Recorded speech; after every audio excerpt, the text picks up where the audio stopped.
major, as you know, is global communication, interreligious dialogue, and friendship. My friends who know me know that I always talk about the Jesuits. But this time it's not an artificial thing, because the most famous Jesuit in China, Matteo Ricci, the one who founded the mission, wrote an aphorism, or a collection of aphorisms, 100 aphorisms on friendship. Basically, and I'm going to give you in a moment, he begins saying, I came from the far west, basically to meet with the king, the son of heaven, you know, the emperor of Ming, and I met a prince who welcomed me and told me how much he welcomed always those people that were virtuous, and they were friends for him, and that he wanted to know how people in the West talk about friendship. And so Matteo Ricci, who had a fantastic memory, because obviously he didn't bring any library from the West to China, but he remembered readings from the Greeks and the Romans, the Latins, and of course Renaissance humanists. And he said from his own memory, from things he had this childhood, then he wrote this book, became immediately what we could call a bestseller in China, went through many pirate editions, already then there were pirate editions of the book, and basically became a classic in Chinese precisely on friendship. I'm going to, let me look at the next, actually.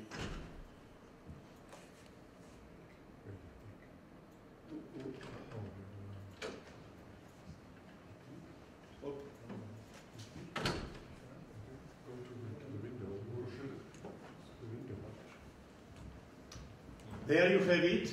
On the left is Matteo Ricci, already is an old man. And on the right is one of the first Christians, somebody who was a great mathematician himself. Together, the first book that Matteo Ricci published in Chinese was The Principles of Euclid. And they basically wrote the book together.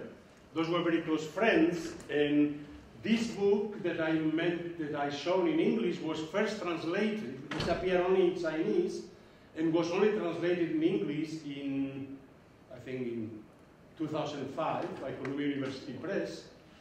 And let me, oh, I forgot. I thought I brought with me. Let me see if I have brought. Yes. I'm only going to read the first aphorism to give you a sense of the way he talks about friendship. My friend is not an other, but half of myself, and thus a second me. I must therefore regard my friend as myself. And then it goes on, and it's extremely deeply book and aphorisms on friendship. But I wanted to use it because obviously the Jesuits in China began a mission that was characterized by what is called, we would call today inculturation. They call it accommodation. As you can see, he's not dressed as a Westerner, he's dressed as a Confucian literati. First, he and Michele Ruggeri, that were the first ones that started the mission in China, they were told by Balignano. Balignano was the visitor in Japan, in the mission in Japan that was started by Francis Xavier, and he realized that, and this is what the Japanese Christians told them, look, if you want really to bring Christianity to China, or excuse me, to Japan, you have to become Japanese first. You have to dress like Japanese, eat like Japanese, wash yourself like Japanese, not like Westerners, and basically. And the idea was, precisely, and he repeated, our task is not to Portugalize, because then it was came to Portugal, Portugalize the Chinese, but to make Christianity Chinese. And Christianity can become Chinese if we ourselves, those bringing Christianity to China, become Chinese themselves. And Ritchie basically, that's what he did. He embodied himself through this friendship relation, learning from the other, from the culture, so that he could communicate. Because what's interesting about these friendship aphorisms is that it, again, is a mixture of, if you wish, Western, classic Christian philosophy and Chinese philosophy. The aphorisms are written already for the Chinese public. He knew the classics so well that became respected as one of the greatest Confucian scholars of his time. And actually, he tried to convince the Chinese, because he was so impressed by the ancient classics. The Jesuits had started the gymnasium, or the collegium, through the process of what they call the ratio studiorum. And it was Renaissance humanism. And they talk of Saint Cicero. They made the Christian pagans into saints because they learned from them, from the Stoic, from the Greek philosophers. So they were brought into the core of the Jesuit education. And Ritchie said, if we can make a saint out of Cicero, the more so we should make a saint out of Confucius. Because he says Confucius is the closest thing you find to revelation without revelation. It's the closest thing to natural law, to what could be called, later will be called,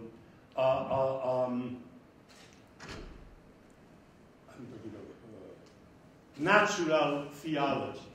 So natural law and natural theology. And he was convinced that actually Confucianism at first, when they talk of the Lord of Heaven, they talk of God the Creator. Unlike the Confucians of his time, that was Neo-Confucianism, that was non-personalistic principle, and he tried to convince them that actually you have abandoned the true Confucianism, and really the true Confucianism can be best interpreted through precisely revelation. Besides this book on friendship aphorisms, I mentioned he wrote Euclid, geometry. Then he wrote a catechism, precisely the teachings of the Lord of Heaven, and this was the religion, the Chinese call it the religion of the Lord of Heaven. And this is the way in which Christianity came known until the Protestants changed the name. There is a question with the names of God, etc. The division, the Jesuits also fought over it. And then he, and I'm going to show it in a moment, another aspect of this friendship. I'm sorry because I'm talking and doing these things at the same time, and it's not, I'm not so well versed.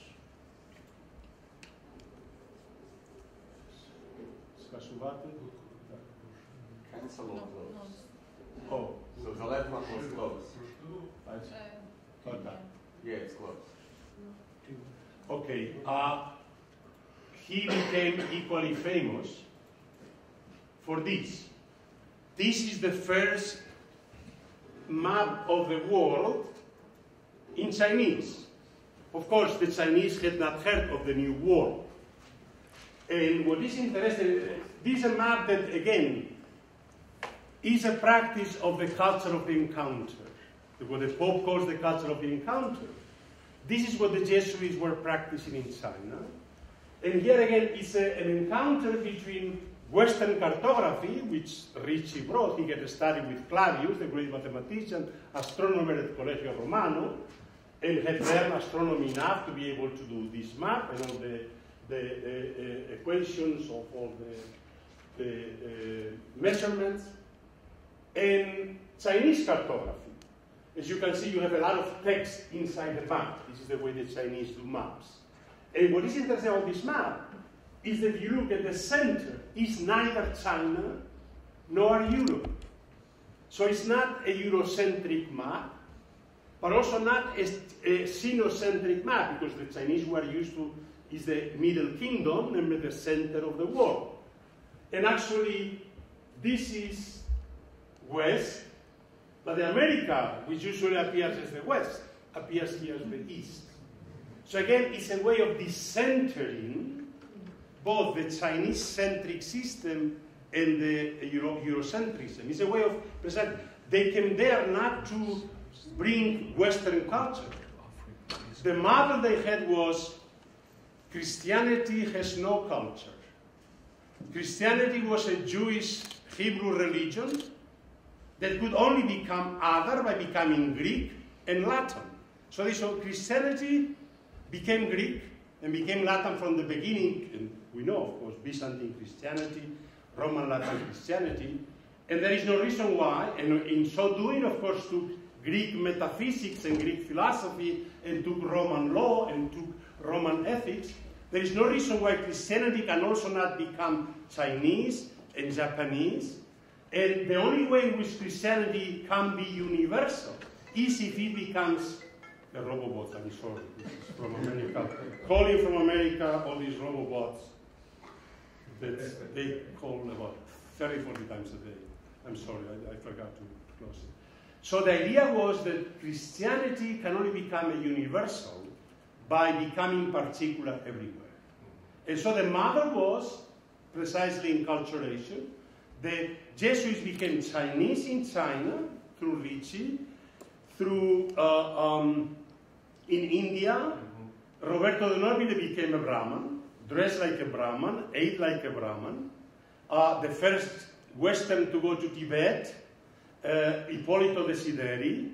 So the first actually Orientalists, but not in the sense of Orientalism of Western hegemony, because what makes the Jewish encounter interesting, they came with the Portuguese and the Spanish Empire to the frontier, to Macau.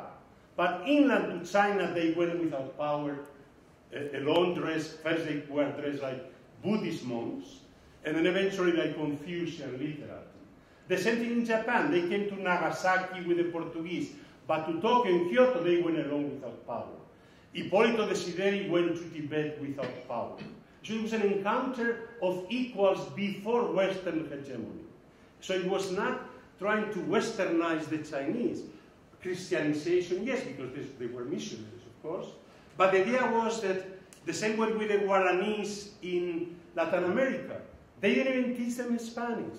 Part of the Spanish-American Empire. But the Guaranis never learned Spanish. The Jesuits there, and of course the interesting thing about you saw the names. Matteo Ricci, an Italian. Italy didn't have colonies, so it was not like Spanish Jesuits, Portuguese Jesuits that were basically representatives of the colony. After the next astronomer after Matteo Ricci was Adam Schall, a Bavarian, then Ferdinand Berbius, a Belgian. So people that had no colonies became Jesuits and were not there to expand or to bring the Spanish Empire, Portuguese Empire, but really Christianity. So what I'm trying to present is this notion in which precisely you have the first system of global communication. I mean, we know so much about the Jesuits because unlike other orders who didn't leave records, the Jesuits simply not only reported everything, but sent. They were supposed to basically send letters to Rome at least once a month. But they knew that half of the letters are lost given the existence of communication at the time. So they sent always 2 copies of letter. One through the Portuguese system, going from Goa, around Africa, to Lisbon and then to Rome. The other from, let's say, China, Japan, to Manila. Manila at the time was really a center of the communication between Europe and Asia through the Americas, from Manila to Mexico, and from Mexico to Spain, and then to Rome. So every letter came, one via the Portuguese, half of the world, the other via the Spanish, the other half of the world. And sometimes you will have Jesuits that one will come to precisely to China through, with the Portuguese, through Africa, Goa, the other will come, and so that together very frequently the Jesuits really circumnavigated the globe. And they created, what made the Jesuits unique is that they were also scholars, all of them. The founders were 7 people, graduates from the best university of the time, Paris, right?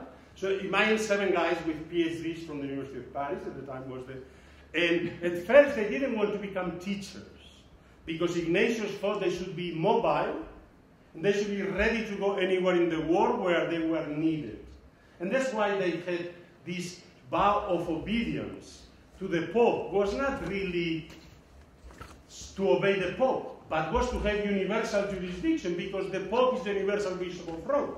If they said we are sent by the Pope, we have the right to go everywhere, anywhere, without having to get the permission from the bishops, from the kings, from anybody. So it was this which gave them the global mobility to be always on the move. But then came the idea in Messina, the people came and said, well, we would like to have a school. You are intellectuals, you are intelligent people, why don't you build a school for our children? And they resisted Ignatius, but then they decided. And of course, this is what made the Jesuits really into what had been 7 people in Paris, 10 people when the order was approved by the Pope, 1,000 by the time already Ignatius died.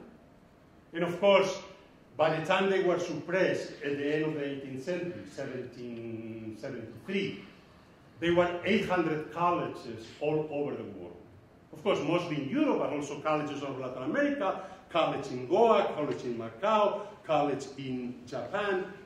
In Japan, the college taught not only the Western classics, Latin and Greek, but also the Asian classics. So the idea, it was, if you wish, the first multicultural education in which the students came from all over what were Jesuit missions, from India, I mean those who wanted to become Jesuits, from Japan, from China, and together they would study both the Western classics, the Christian classics, of course, but also the Asian classics, which was part of their education. So I'm bringing this as a model of global communication based on this notion of making friends, as we said. My friend is not an other, but another half of myself, right? And therefore, we are one. So this notion that the other is really not the other in the way in which we have made of the other and other, but this possibility, and precisely because they thought they themselves have to become either Guarani or Chinese or Japanese, they never imposed their own Western model on the others. And this is, of course, something that was lost, as you know, partly because there was a lot of resistance on the part of the other orders, because this accommodation meant accepting the Chinese rites of the cult of the ancestors and of the, otherwise there was no way that any Chinese scholar was going to become a Christian if they had to give up their cult of the ancestors, the cult to the emperor. They couldn't be otherwise Chinese scholars. And the same goes for the Malabar rites in India. Now in China, of course, it was a culture that is more or less, you could say, could be Christianized because precisely it was very close to natural law, natural philosophy. To become a Brahman is different because you're a Brahman means you cannot have relations with the lower caste. And of course the Franciscans and other Jesuits, well, how can you be Brahmins? Then you have to follow the rituals and you cannot have any contact. So this is not Christianity anymore. Or of course going native means also if you are in Georgetown, the University of DC, they have the largest slave plantation in Maryland. So going native in the United States means accepting slavery. But this is a problem we have today when we talk of human rights as universal and culture, what is particular, what is universal, which aspects of culture can we protect, and which parts of culture go against human dignity, and therefore we should abolish. So this discussion we have today about human rights, are they Western rights, are they universal? Those are the issues they were confronting at the time. Of course, they found a solution. We don't have a solution today yet. I mean, the philosophers are still fighting all over it today between universalism and particularism. We are still. But they recognize that every universalism has to be particular. They recognize that the global and the local, the global can only be global by becoming local, which is, of course, a weekend today about globalization. And so the system of communication, of course, has changed dramatically today. We are talking about the digital age. And there are very interesting aphorisms that precisely show the problem. I mean, obviously, he has no idea, but precisely at a distance, and the kind of friendship that you can have, and the friendships, what does it mean to have a friendship when there's a real friendship. And so we know that the problem with communication, on the one hand, is the possibility of enlarging the friendships. I mean, look at us. Even UKU was mentioned. UKU only exists as this Catholic university because it's a global university, because the Ukrainians themselves, through global migration, they have diasporas everywhere. And it was the Ukrainian diasporas of the Greek Catholic Church. It's the paradox. It's a very ethnic church. It's a Galician church, a Halecka Cerkwa. And yet, because of migration, became, as you know, there are Greek Catholic bishops in Canada, the United States, in Venezuela, in Argentina, in Brazil, well, of course, all over Ukraine. But also, as you know, in London, in Paris, in Australia, wherever you have Ukrainian immigrants. And so it is, and of course, we are celebrating every time we come, we are at the disposition of our boss, which is Professor Volodymyr Terchenovsky. And of course, we are ourselves a global group from Lebanon, from Canada, the United States, Spain, and so on. But this, in Germany, this only possible, of course, in our global age. This type of friendships and intellectual communication. But of course, so on the one hand, the digital age makes possible that, you know, we get together and say, let's get together. And today, as I arrived in Lviv, already I got an email from Catherine Vanner, who happens to be the greatest scholar of Pentecostals in Ukraine, of evangelical Protestants in Ukraine, who is organizing a conference on religions in the Black Sea region and asking me to come again to Lviv. So I'll be back in September. Thank you so much. But the idea is precisely this, the fact that you can organize groups. I mean, I didn't know anything about the Jesuits 7 years ago. I never took them seriously because I thought that they had been suppressed for the right reasons. Because they were anti-modern, anti-enlightenment, the most terrible popist or papist. And of course, this is part of the black legend, which I found not true. They were suppressed because they were they were against the model of the Westphalian nation state, were the model of global capitalism. That's why eventually the kings of Spain and Portugal basically got rid of them, because they were supporting the Guaranis against the attempt of the Spanish and Portuguese empires to basically oppress them. And eventually even the Pope, because the Pope couldn't control them either. So everybody hated them. The Protestants, of course, naturally hated them. The Jansenists in France also. But the other orders, the Franciscans and the Dominicans, hated them. And all the Catholic kings that had used them thought that they should simply be suppressed. And ultimately, the final solution, the Jesuits have to go. They survive because survive in Catherine, Russia, and in Friedrich's Prussia.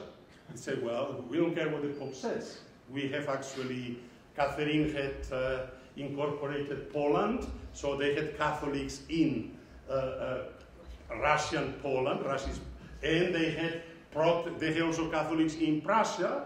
So Friedrich said, yeah, the Jesuits are the best educators for our Catholics. Better to have them as educators than not to have others. And so they survived because of that. But then when they came back, they were Romanizers. They were their papists, and they forgot their own method of dialogue, of the culture of the encounter, and simply they followed the Romanization everywhere. It's only since they knew what they call the refoundation in the 60s with Petro Arrupe, and after Vatican II, that they once again have become as this Pope represents, those again the culture of the encounter, unlike them, which have followed this idea of Ignatius, with the idea itself is very good. The Jesuits were the first order that in their constitution, or actually in their, let's say, bylaws, usually the other orders had 2 pages of bylaws. The Jesuits wrote a real constitution, longer than many of the constitutions of modern states. And it appears everything for the glory of God and for the common good. Because the schools were not there to make Christians out. Of course, if they make Christians, yes. But this is not the foundation. You don't need to teach them humanist, Renaissance education, liberal arts, mathematics, and so on. But for the common good. This was the only justification for the Jesuits to become professional teachers. They are the first professional teaching order. After them, every other Catholic order, male and female, will follow the Jesuits in being both missionaries and teachers. But they were the first ones. And it is this combination that they could bring the knowledge from all over the world, they had missions all over, into Rome, and from there distributed. They were the brokers. They translated Western knowledge. We mentioned Euclid and the aphorisms of the Greeks and Latins, and this cartography, the knowledge. But they also brought all the classics of Orient. They are the first ones that really learned all these texts and translate them into Latin, and then became disseminated because they became translated in every Western language. So they were in this respect cultural brokers between East and West and North and South. This came to an end in the 19th century when they came back, but then it was reborn now. And I want to talk precisely about this, the 2 sides, the Janus phase of our digital age, that allows us to get together, friends from all over the world, to have projects. As I mentioned, the Jesuits, I had no idea, but you can bring together, I brought 15 scholars of the Jesuits from all over.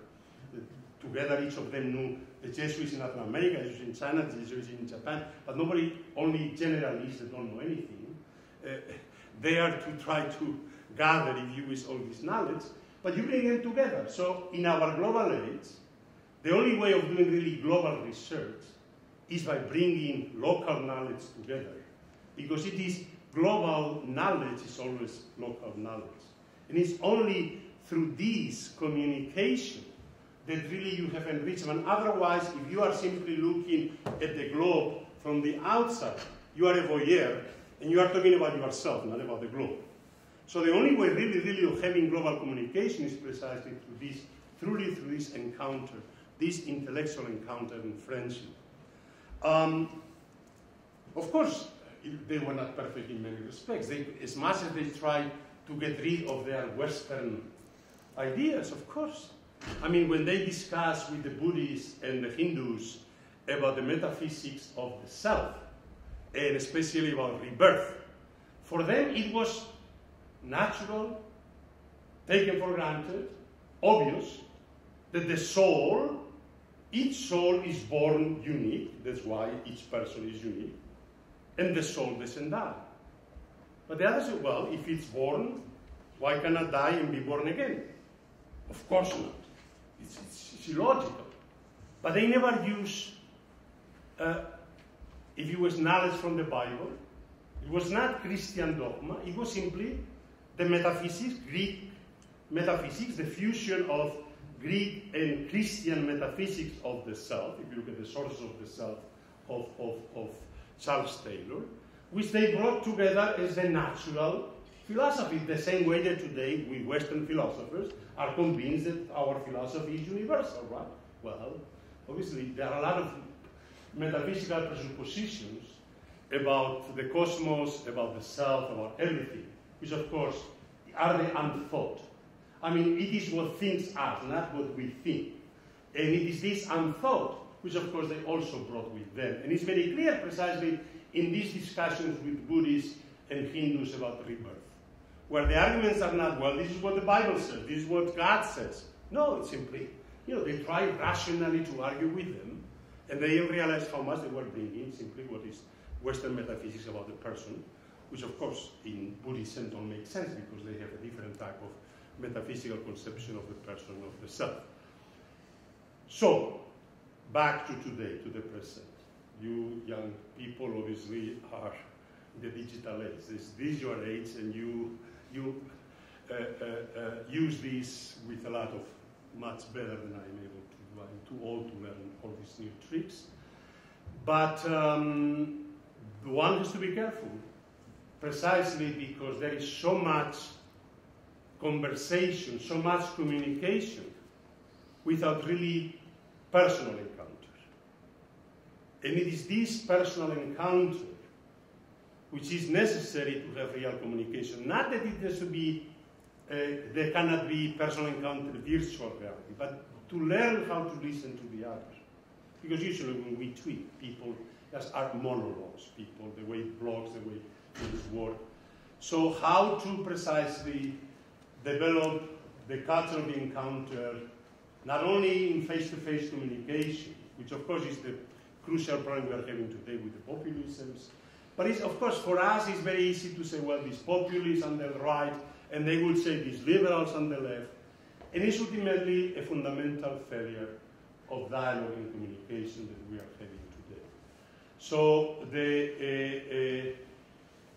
we have to learn how to listen, to, if you wish, to see the other as half of ourselves, not as the other, but precisely as the opposite.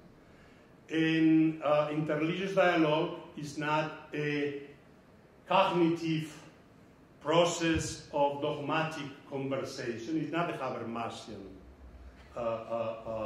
communicative ethics. It's really anthropological, personal communication that is necessary. It is recognizing the other as a person with rights, the same ones as you, and therefore it's not that you recognize the teachings of the other religion, but if you recognize the person and the right of this person to give those beliefs, then of course you can enter, not to see whether we can have a common denominator, but it's a way of recognizing each other in our dignity, right? The Dignitatis Humanae, which is the title of religious freedom, is based on this principle precisely. And of course it was very difficult for the Catholic Church. The Catholic Church had maintained for centuries, you could say for millennia, the notion that it owned the truth. And now to accept the fact that it is the dignity of each person to seek the truth, and you cannot impose this truth. And then Nostra Aetate is the Vatican document, our age, precisely on religious pluralism that opens to interreligious dialogue. So I'm sorry if it was all over the place, because it was all over the place.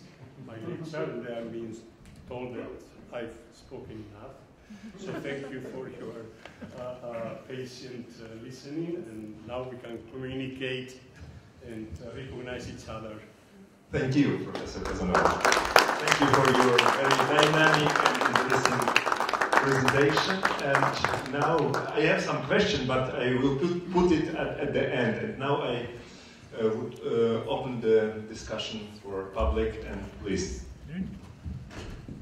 Well, my question is about the mission of Jesuits, and it is related to the idea that, well, we as Christians have to propagate the Word of God, and they were doing this, literally going to the end of the world, because on the other side, bonum diffusivum sui, it is related to the truth, and they had to do this, they were called to do this. Why, in your opinion, they were not why is the opposite direction of mission from Confucianism, from the Buddhist world at all? Why this didn't happen? Do they not have the idea of truth, of bonum that has to be propagated? What was the reason? because they became the object of Christianization by means of inculturation of religion. Yeah, thank you very much for this question, because I was actually going to mention that they were very good in interreligious dialogue with the totally other. They were very bad with the near other. So they were very bad with the heretics. They were very bad with the schismatics, whether the Thomas Church in India, the Ethiopian Church, the Coptic Church in Ethiopia, or as you know, the Uniates. They were at least they thought of the possibility of ecumenical dialogue with Orthodoxy, but the model of the Uniates at the time was not really this model. So they went, and of course they had both. They had the Christian mission to simply, the Great Commission, go and make Christians or disciples of all nations in the name of the Father and the Son and the Holy Spirit. So in this respect, this is the task. They are missionary first of all. And second, of course, they carry with them, because in the first task, the first O which a Jesuit makes is to go anywhere in the world for the help of souls, and then mention, be it the Turks, meaning Muslims, or other infidels, meaning Jews, or schismatics, or heretics. So he mentioned actually they are going to be missionaries to the German Lutherans, Protestants, and to the Eastern Christians, and to precisely the Jews and the Muslims. But there was no dialogue with Islam. The Jesuits only began the dialogue with Islam in the 20th century. With Judaism was interesting because Ignatius was extremely Philo-Semite. He was a Philo-Semite, and many of the first members of the Jesuits were new Christians, Jews that had converted to Christianity. There is a book by Marix, a synagogue of Jews. The Jesuit orders a synagogue of Jews. And it was very well. Then eventually they were forced to abandon, while other orders in Spain had already prohibited former Jews or former Hebrew that were Christians to join the order. The Jesuits continued, and they said, how can we serve? Jesus was a Jew, right? And he said, of course, if I love, and Mary was a Jew, and I love Jesus and Mary, so I would have loved, Ignatius said, to be born as a Jew, because this is the way Jesus and Mary were born, but not with the others. So in this respect, they were children of their time. And so we should not look into them that they had already a model of interreligious dialogue of today or religious pluralism. Not at all. But they had the beginning. They had a model because they went to encounter the other before Western hegemony. It's very different from the way in which the missionaries were in the 19th century, whether Protestant or Catholic, convinced not only that Christianity is the true religion, but the Christianity is also linked to Western science and Western capitalism and Western power, and so all of it is part of Western civilization. So Christianity as part of Western civilization is an 18th, 19th century product. Not yet. They don't bring Christianity as part of Western civilization, but of course they are Western. Yes, please. Okay, but yes. Please. Well, it's not exactly a question, but rather a corrective to what you said right now. Concerning the Uniates, the missionary activities do happen in the 19th century, and why they didn't approach the Muslims is simply because if they tried to, they would have been put to death, because it is illegal in the Muslim world to try to convert Muslims from the right religion, because in the opinion of Muslims, Islam is the finality of religious belief. So, as far as the Muslims are concerned, that was not an option. No, it was not in the Mughal Empire. They were in the Mughal Empire, and Akbar brought together Muslim theologians and Jesuit theologians and Hindu theologians to discuss with them and in a context in which Islam... That, in the case of the Mughal, that's an exception in terms of Akbar the Great. But it's not. Actually, later on, you have actually persecution. But this actually speaks more about the tolerance of Islam But as a policy to accept proselytization, that even till today, you have till today in the Muslim world, in many countries, the laws of apostasy. If you're a Muslim and you become a Christian, you can be punished by death. So that's it's more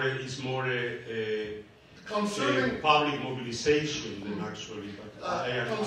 Concerning the Uniates, because they could not convert the Muslims, they put all their energy, especially the Protestants in the 19th century, they put all their energy on the Eastern Catholics, because they could not convert the Muslims, so they went after these retrograde, quote unquote, these ancient Christians who really don't know what Christianity is. I know the great history, there's a great book, and Lebanon in the 19th So, and so on. This is just a correct. But thank you again, so much for your presentation. Not the 16th century. We're talking of the Uniates in the 16th century. We can order discussion now. I'm very grateful for your presentation. I learned a lot. You're extremely passionate and knowledgeable, and I respect that, because given that you're a sociologist, you're very well knowledgeable about. I was a theologian before a sociologist. Good. Thank you, Joseph. I see all hands, but I really will be happy if some of our students have the possibility to put a question. It will be not a bad idea. Some of students, please now think about it while we talk about it. Or never. No, you can think about it first. Let us read the questions. In the meantime, you really, you have a right to ask and also to comment, professors, not only to hear the discussion between professors. You have a duty, not a right. A duty. Yeah, basically I have the question on friendship and truth, continuing what Yuri was saying. Basically, am I right to understand that his idea of friendship was more of Aristotelian, ancient type, and you're thinking about your friend and as you think about yourself, or it's even further, because you think your friend is half of you. And in this respect, you share your beliefs, your truths with your friends and whatever, trying to convert him, or you're rather abstaining from imposing something on him. What was it was just a tactic, or it was just their deeper beliefs how to have this dynamic in the... No, because on some things, the things that they thought cannot be Christianized, they did not. For the Chinese, the literature of them had concubines. And you could not be a Christian. I mean, he became a Christian, he had to give up his concubines to become a Christian, right? And the same goes with, I mean, there is very clear in terms of the friendship that if you accept your friendship doing unvirtuous thing and you do not admonish him, then you are not a good friend. So the question is, friendship requires also to have the courage to tell your friend when you think your friend is wrong. And so in this respect, it was not simply accommodation to the other, because they were accused of being simply, precisely, the Jesuit casuistry, anything goes. They have no moral spine. Of course, we would call them today moral contextualists, we would call them today, right? And that's what they were. They realized that in context, and part of their casuistry is part of this. But the notion that they were very strict on certain things having to do, and it was precisely on those things where friends had to give up the things that were so painful for them to give up. In a situation in which having concubines or homosexuality were accepted, and they very clearly made it that you could not be a Christian and do these things, or many other things about. So it was a concept of love also. It was not only, obviously it's an Aristotelian concept, as I said, many of these aphorisms come from the Greeks and from the Stoics and from the Latins, but also from Christian Renaissance humanism. This is part of Christian, Christian, I mean, humanism, and look at Erasmus. I mean, this is a Christian humanist, and they were also is part of this very deeply Christian renewal of which they are part of this Christian Renaissance. The only problem is that we tend to view the Jesuits as the Counter-Reformation, but they only became this much later. At first, Ignatius was not interested, although he had studied with Calvin in the same, not with him, but in the same college that Calvin studied in Paris. But he was not, and he didn't want to send Linus and Salmeron to Trento. He said it's a waste of time. They should go to missions, not to discuss with theologians. So he was not interested. But then Canisius, of course, became the great apostle to the Lutherans.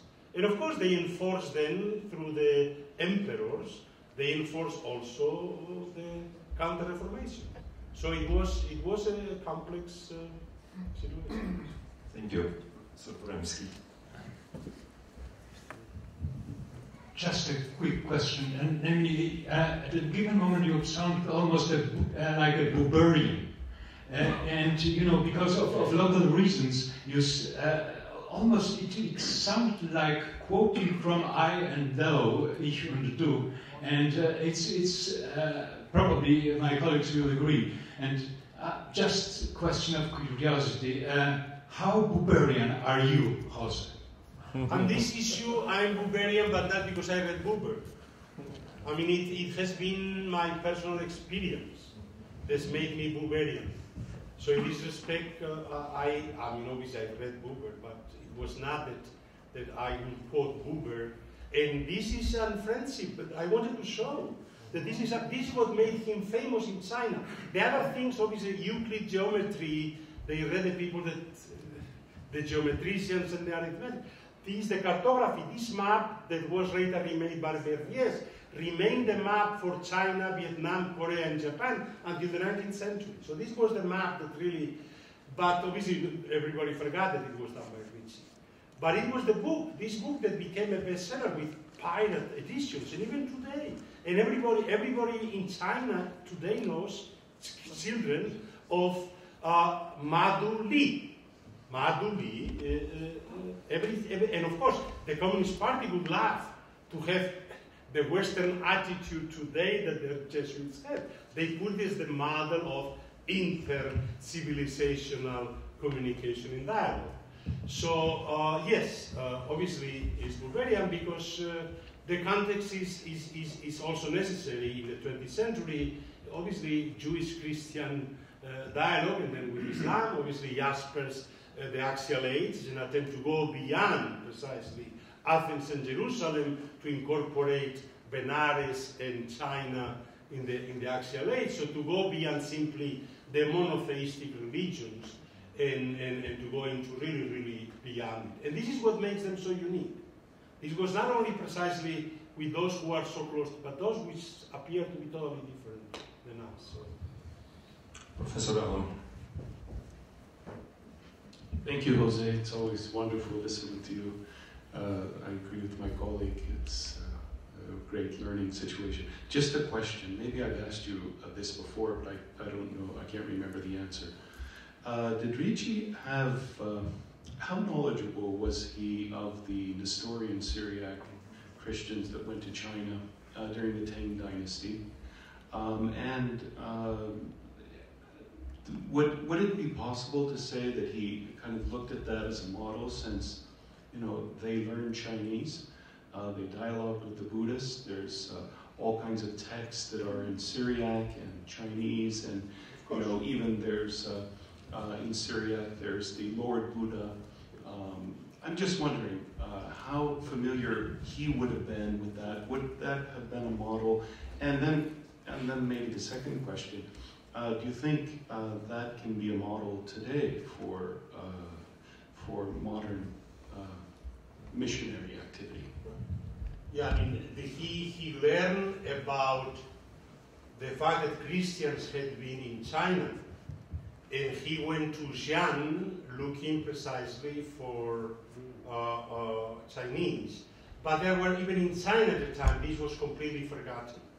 This only with the discovery of the stone at the beginning of the 20th century and all the historiography that has gone into the Silk Road and the way in which, and of course the people have done the work of how Buddhism was sinicized. So every other religion followed the model of Buddhism.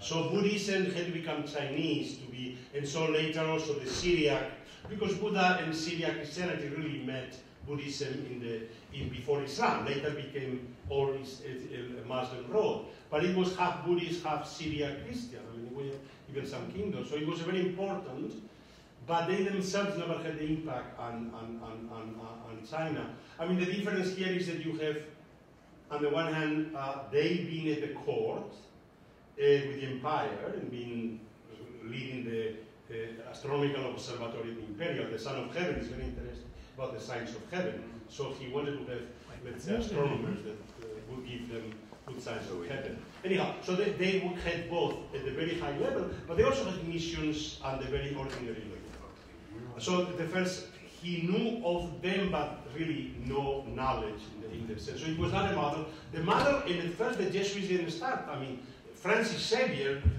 had no idea how to do it. I mean, it was not a Jesuit in this respect. It was only Balignano later, when he saw the failure of the Portuguese trying to Portugalize the Japanese.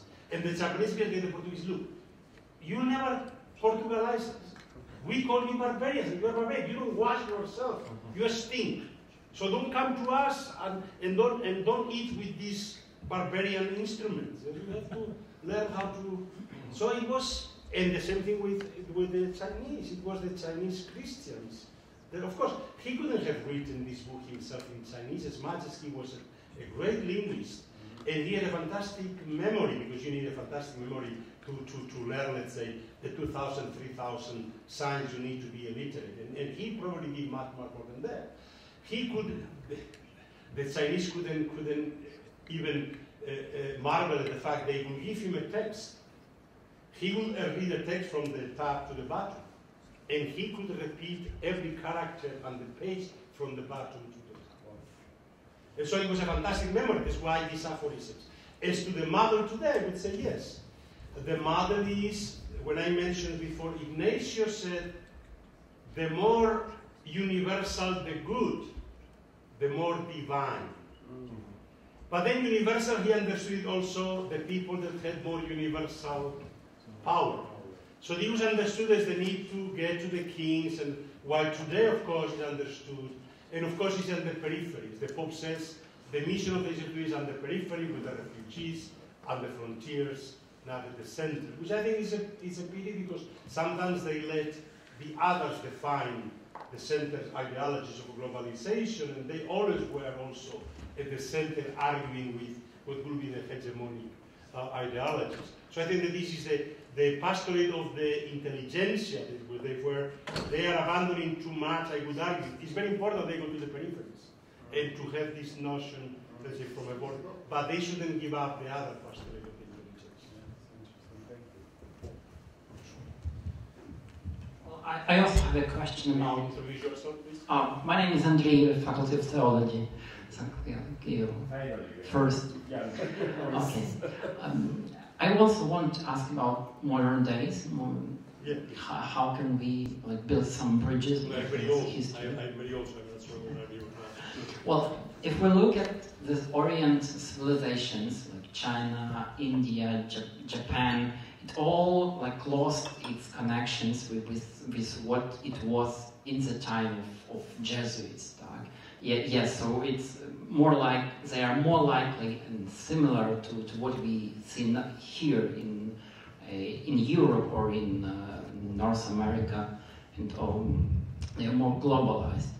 And if we look in other parts, if you look at our cities, our societies, they are more diverse, they are more divided, and there are so many different groups, so many different ideas and so on. So my question is, can we use this method of Jesuits to communicate within our towns, our cities, to reach that other, or it's better to find some universal language, not to find, not to spend time and learn this other, or use.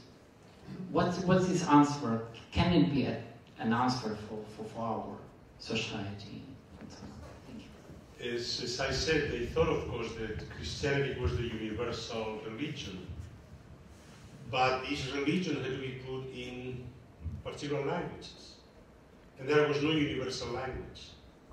So Latin had its own metaphysics. I mean, the question is, how do you call the God of creation?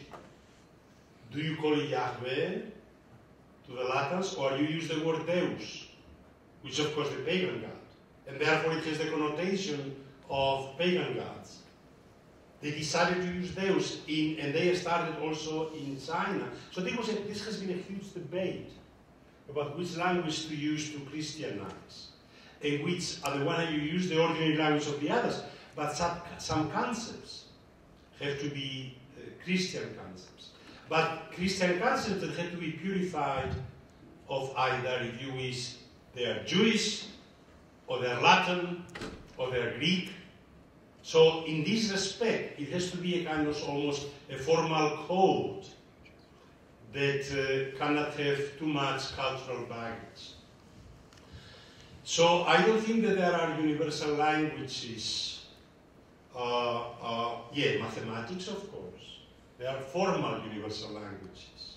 But as we know from Wittgenstein, basically even those secondary languages have to rely on the primary language.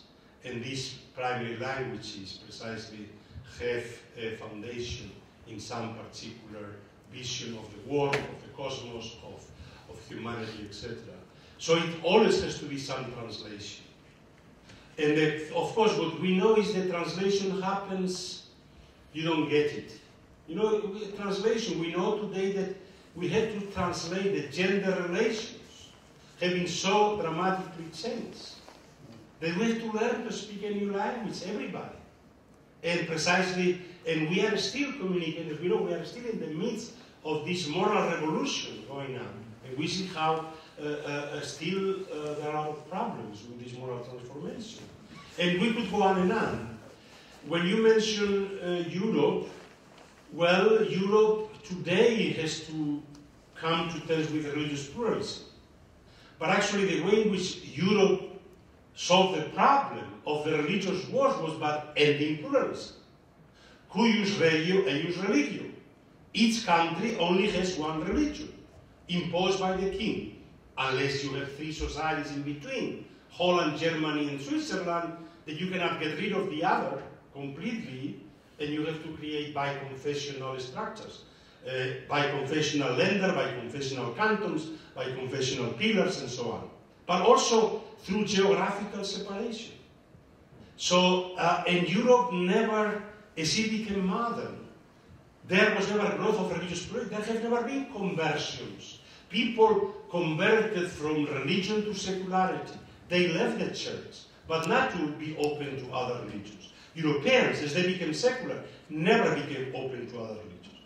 You Ukrainians are the only country in Europe that actually broke with the European model of a national church and then a few religious minorities.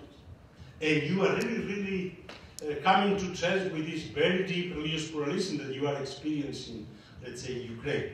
Other countries may have other type of pluralisms, cultural, moral pluralism. The most problem we have today religious pluralism, although within Islam still is not accepted, and there is still resistance, and the theologians may already have, and some of the elites, but it's from below, it's the masses. Even when theologians accept Indonesia, in Pakistan, it's the masses.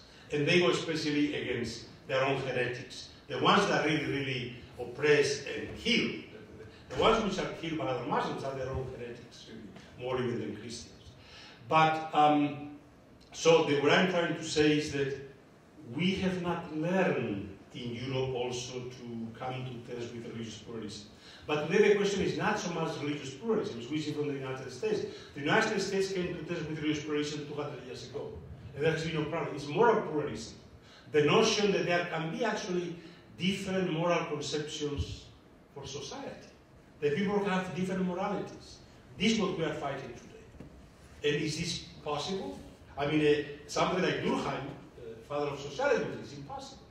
Each society has to have one moral foundation that serves as its sacred morality. So we are not sure exactly to which extent really modern societies can live with deep moral pluralism. Can we accept it? When people really... So we accept today religious pluralism. We have privatized religion to an extent that modern societies can live with religious pluralism. What we are now really facing is how to live with moral pluralism. Jose, thank you very much. I see that we on the end our panel, but we really in the beginning our discussions. And thank you very much for more questions for next our sessions. Тепер українською професор Каназнова буде мати завтра ще лекцію о 10-й годині для програми соціології. Ну і ми, очевидно, також чекаємо на його спільну презентацію із професором Кейсі у п'ятницю, якщо я не помиляюся. Ще раз дуже дякую. І я запрошую всіх, хто має книжку, куплену чесно тут у нашому видавництві, підходити за автографом. Ще раз дуже всім дякую і до наступних зустрічей. Thank you very much and for our next meetings.